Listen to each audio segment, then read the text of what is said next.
Sledujete veľké noviny. Experti v oblasti medicíny aj výchovy chcú zabrániť tomu, aby sa na našich školách vyučovala rodová ideológia.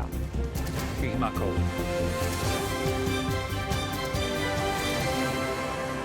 Dobrý večer, sme radi, že ste si našli čas na naše hlavné spravodajstvo. Dobrý večer.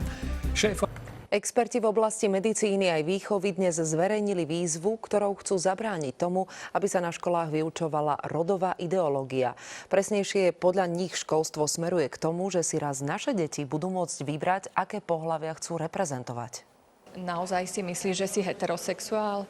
Neuvažoval si o tom, že by si mohol mať príťažlivosť aj k inému pohlaviu? Prečo si myslíš, že si chlapec? Takéto otázky sú údajne príručkou pre nemeckých učiteľov. Profesorka to použila ako príklad toho, kam môže naše školstvo dospieť, ak sa nezastaví rodová ideológia. Psychiatri, psychológovia, učitelia, lekári, ale aj biológovia či sociológovia. 130 ľudí s titulmi pred menom aj za menom sa podpísalo pod výzvu vláde aj ministerstvám. My vieme, že niektoré deti majú so svojou identitou problém. Nechceme ho však vyvolávať vyučovaním na školách, píše sa v tejto výzve. Odborníci doteraz nemali nejakú špeciálnu príležitosť sa vyjadriť. Niektorí mlčia, niektorí si myslia, že však to už nejako bude. Hovorí o svojich kolegoch bývalý minister zdravotníctva, dnes psychiater Alojz Rakús. Podľa neho by mal byť štát garantom výchovy detí.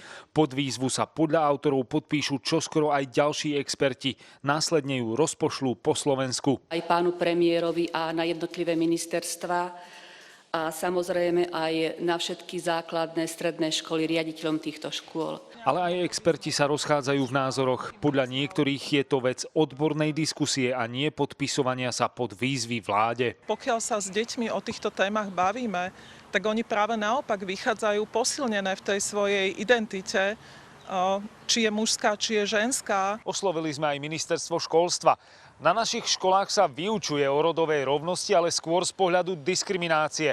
Ale aby sa naše deti učili, ako si vybrať orientáciu, či dokonca pohlavie, tak to teda nie. A nevidujeme žiaden tlak ani požiadavky zo strany učiteľov alebo škôl, aby sme toto zmenili.